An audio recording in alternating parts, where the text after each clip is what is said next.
Bom, pessoal, boa tarde.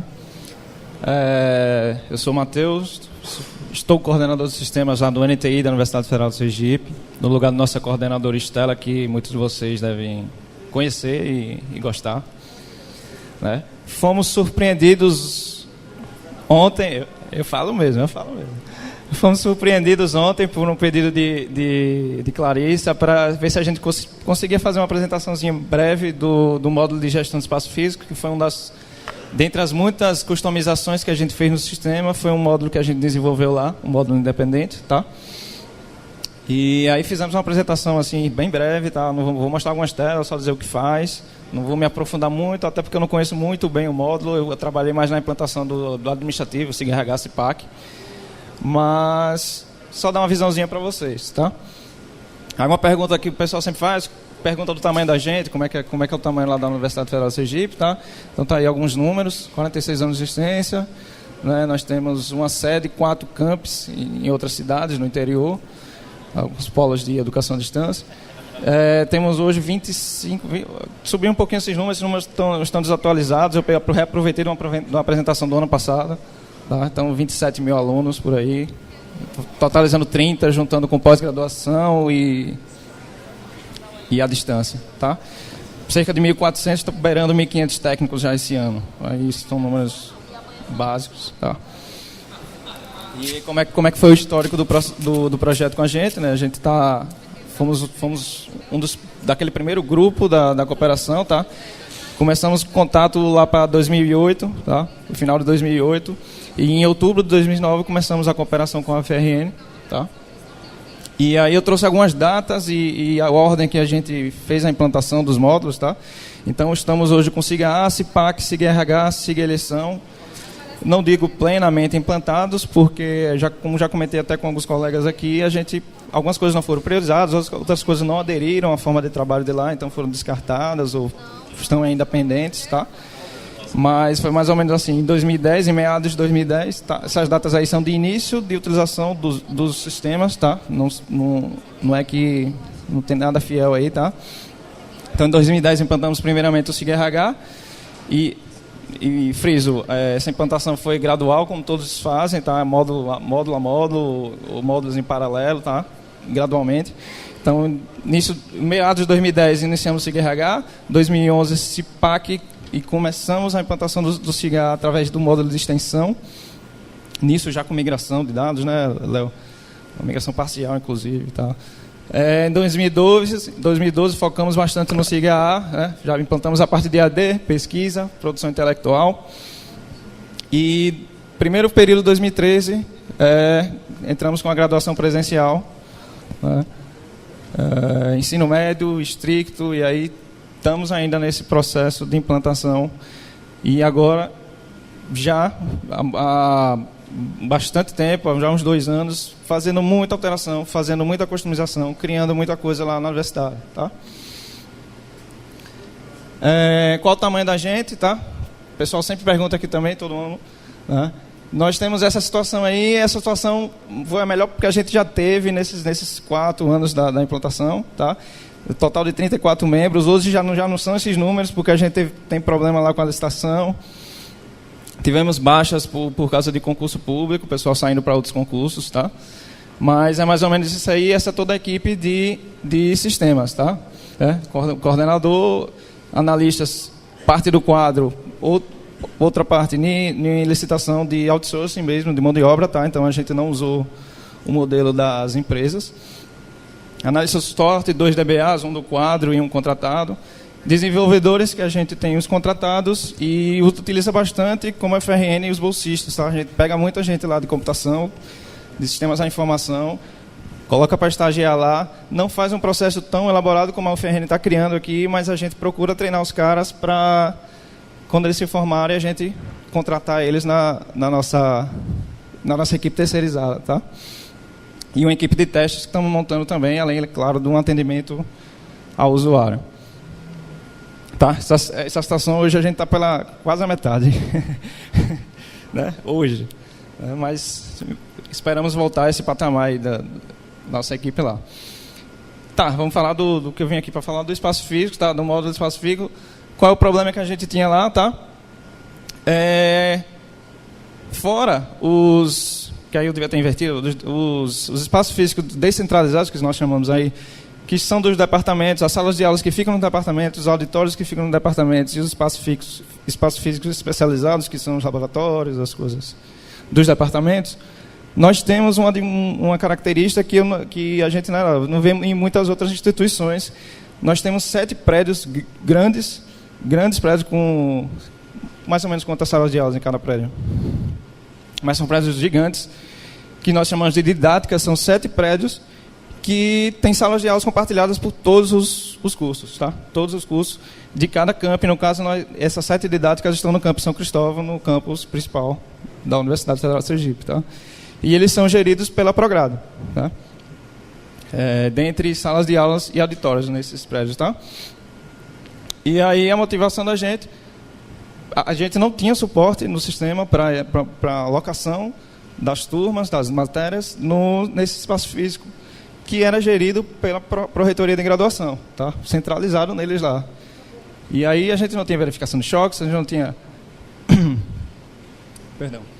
A gente não tinha uma funcionalidade para fazer reservas, por exemplo, dos auditórios, que além de poder ter eventos periódicos, podem ter eventos casuais, tá?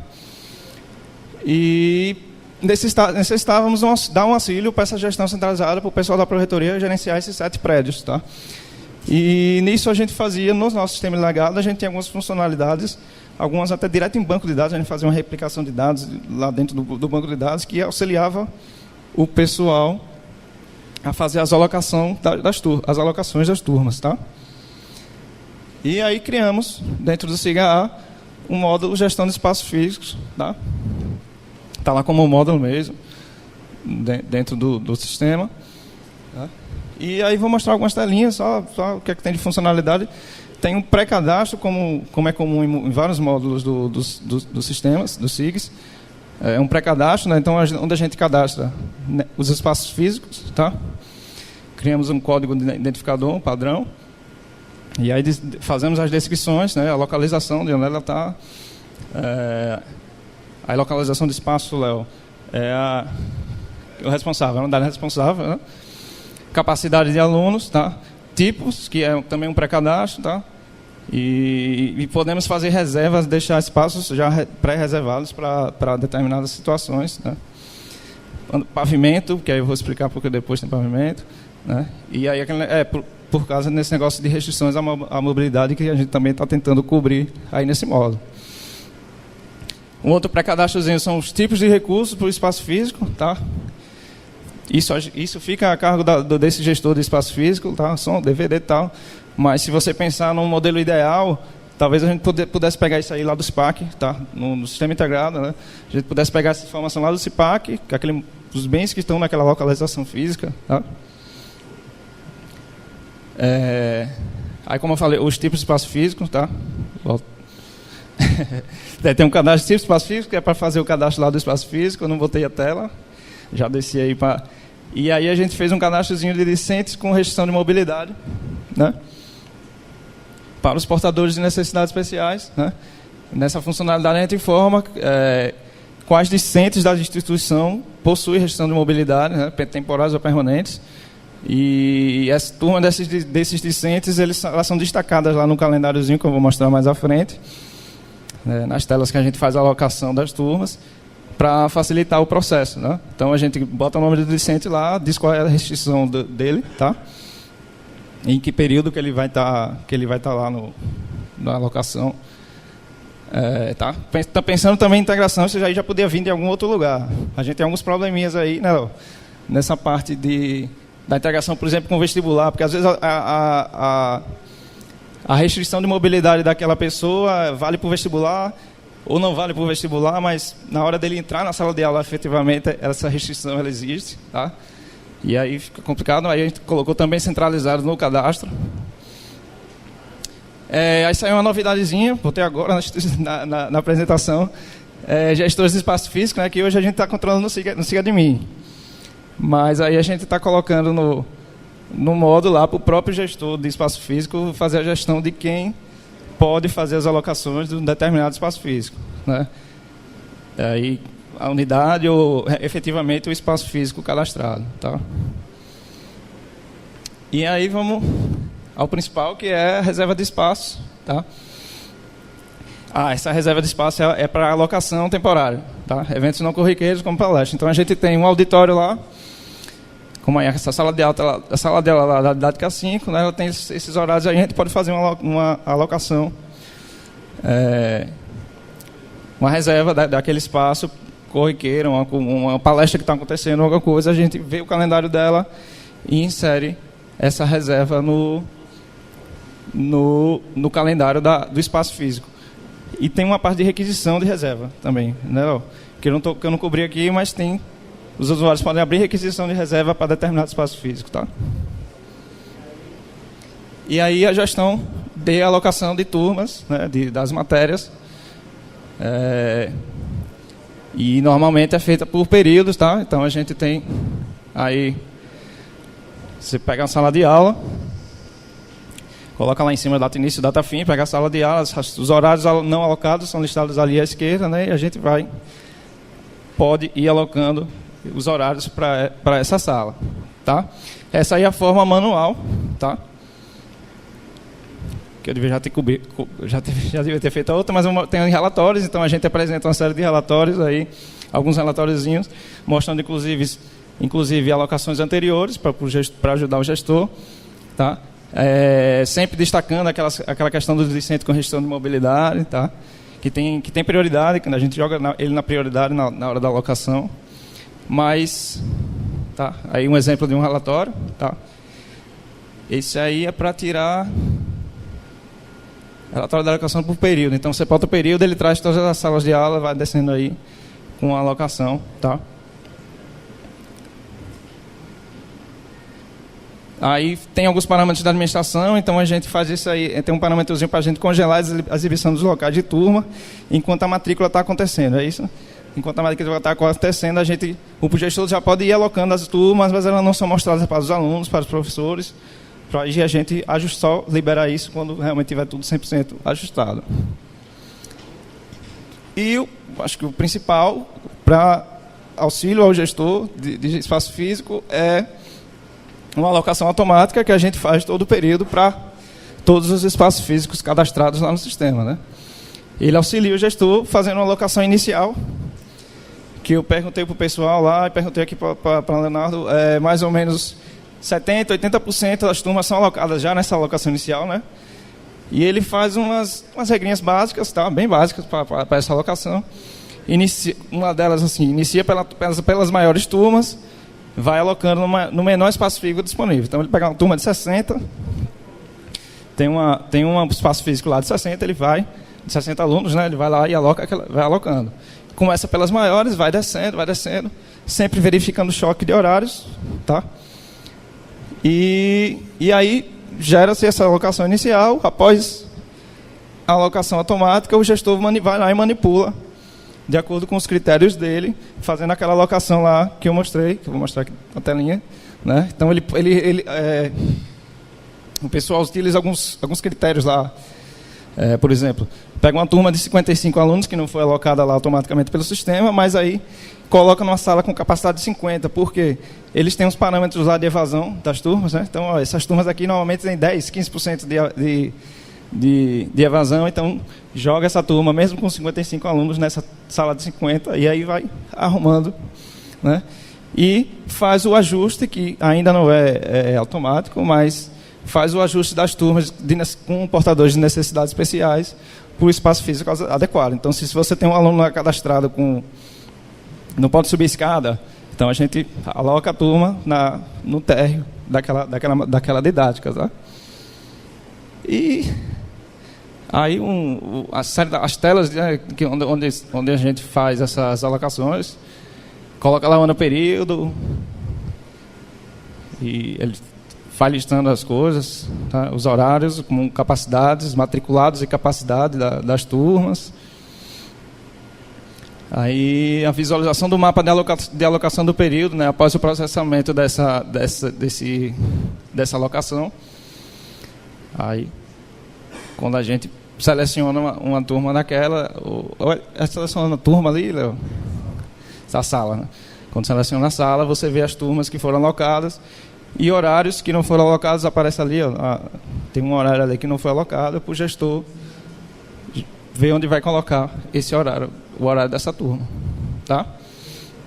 Então é isso, bem breve, bem rápido, sem fôlego, mas só para mostrar uma coisa bem por cima mesmo para vocês do modo espaço físico, tá? E aí, próximos passos, arrumar a casa, como o Jadson falou, ver como é que está esse código, a gente para padronizar, né, ajeitar, ver aí como é que está esse processo aí de validação de código da FRN, de repente a gente vem com eles alguma coisa nesse sentido, para integrar essa novidade aí no SIGA. Certo? Perguntas?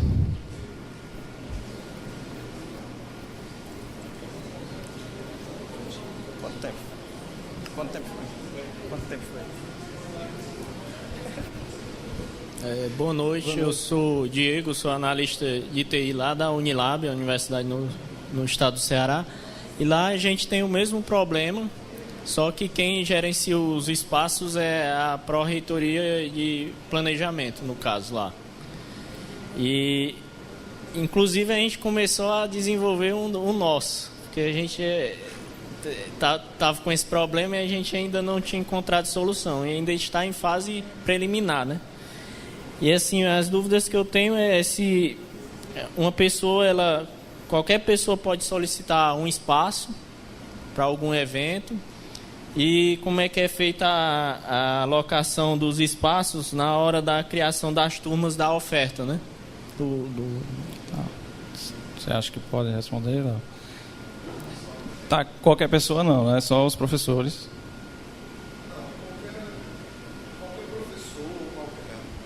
Qualquer professor ou qualquer chefe de departamento pode solicitar espaço. Pode solicitar a reserva do espaço físico para um determinado evento, para um determinado... qualquer coisa, qualquer tipo de evento, tá? Temporário. Qual foi a outra pergunta?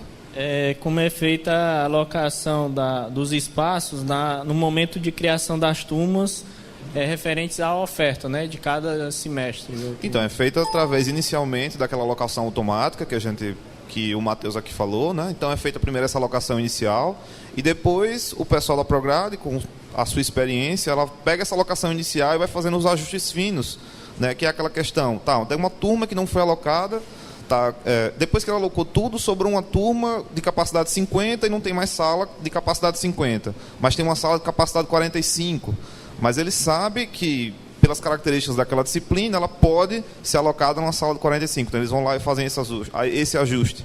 Ou, às vezes, eles querem, por exemplo, liberar uma sala maior, e aí eles pegam uma turma com capacidade maior e botam uma menor.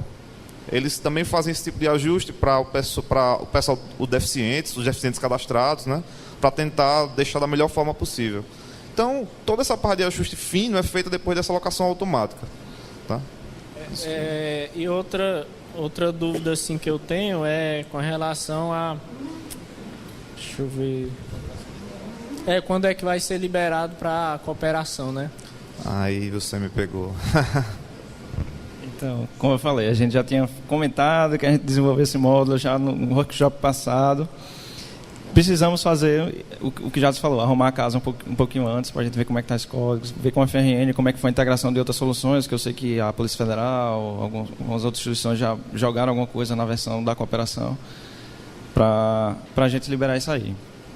Não posso prometer datas agora, a gente precisa realmente revelar algumas coisas para fazer isso aí, mas fica aqui o compromisso da gente liberar isso para todo mundo, para a cooperação, tá?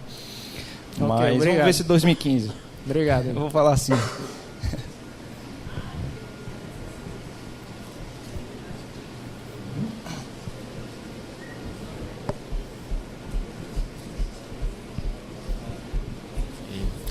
Boa tarde. Matheus, não é isso? Matheus, meu nome é Luiz Cláudio, sou analista de TI lá da UFESA, né? Eu assisti o workshop passado, né? E, inclusive, nós entramos em contato com vocês justamente por essa questão, mesma coisa que o rapaz lá estava pedindo. E pelas mesmas dificuldades de padronização de código, enfim, pela alta demanda, né, que o pessoal geralmente não tem tempo, a gente acabou até desenvolvendo o nosso. assim, na medida do possível, parecido, né? Então, a gente, por exemplo, não tem alocação automática, mas olhando ali tuas telas, eu aproveitei e abri aqui, porque eu me lembrei que foi vocês, né, que na época era uma outra responsável, não é isso? Isso, era outra pessoa. Está. Me tira uma dúvida aqui. Em relação a alterações de código de vocês, né? Não sei se outras IFs também sofrem com isso, mas a gente sofre que a gente sempre tem alterações no código. E aí um problema que a gente tem é toda vez que vai fazer o merge. Toda vez dá problema, né? Como é que vocês estão gerenciando isso? Vocês pararam numa versão A gente há quase 2 anos parou de atualizar da FRN. Parou geral, A gente tá na faz versão o de vocês mesmo. O que até a gente apresentou no passado, a gente faz merges pontuais. A gente pinça soluções, correções de bug, mais correções de bug do que soluções. A gente pinça do código da FRN e faz um merge parcialzinho, aquele negócio bem básico. Tá? A gente não mais atualiza releases através de releases da FRN. A gente parou há mais ou menos 2 anos. Nossa versão está SIGA, acho que versão 3 ainda. O FRN já é 4, alguma coisa assim. Né? Nosso SIGA ainda é versão 3. Beleza. Mas eu acredito que foi uma coisa boa, porque a gente passou a caminhar nesses anos, a gente passou a implantar muita coisa, e aí começou a gerar esse negócio de desenvolvimento interno, que trouxe até benefícios para o usuário, tá? E acho que funciona. Essa questão, a FRN melhorou nesses últimos anos, melhorou essa parte do controle de versão, do eProject lá, dando commits, os commits realmente efetivados, as classes que foram alteradas, JSPs alteradas, isso aí facilita a gente ir lá buscar uma coisa. A FRN já corrigiu esse erro, já mudou essa regra aqui que tem que ser mudada, tal. A gente vai lá, pinça e joga no nosso código. Mas fazer merge de releases, a gente parou. Era uma tarefa que estava demandando muito tempo, estava atrasando a implantação dos módulos. Só para... Acho que é o mesmo problema de todo mundo, né? A gente também faz isso, pinça, né? Pega lá, olha no wiki, em qual versão saiu, vai lá no iProject, tarefas vinculadas a release, pega, vê os arquivos, faz o merge daqueles arquivos. Até aí beleza, mas aí quando a gente sai uma nova versão, vai atualizar a nova versão, aí perde muito tempo, né? Coisa de mês, mais de um mês. Faz o merge, problema, corrige. Não, então era só mais para saber isso, assim, porque é uma ideia também que a gente... Acho que a gente pensa aí para o futuro também. Já tem quase 2 anos que a gente parou de atualizar. Acho que o último merge que a gente fez foi início de 2013. A gente parou mesmo. Tá? No caso, assim, vocês continuam na cooperação justamente para pensar essas... Isso, né? isso. Beleza. O mobile que a gente está fazendo, eu fiz um merge para trazer o serviço, que nossa versão não tinha os serviços do mobile. Eu já fiz uma versão, a gente tira um branch lá para a gente, tira um branch da nossa versão, faz esse merge, faz testes... Alguns automatizados, pouca coisa automatizada, mas faz testes exploratórios e às vezes a gente testa o módulo todo. Tipo, pega um negocinho lá, a gente testa tudo de novo. Tá? A gente está fazendo algumas coisinhas, por exemplo, o do mobile foi um dos exemplos. A gente trouxe uma versão, só peguei lá os serviços, algumas alterações de métodos e classes que o serviço chamava, que tinha que trazer uma informação para sair lá na tela do aplicativo, a gente fez esse merge. Aí rodou um aplicativo em cima desse merge, fizemos testes, já estamos aí fechando com o GBO para encerrar aí, mas sempre nessa forma, pensando lá o que a gente quer, dá um trabalhozinho, mas é menos custoso do que fazer aquele release todo, que ia ser uma loucura lá, porque a gente tem muita alteração. Mexeu muito já no sistema. Valeu, obrigado.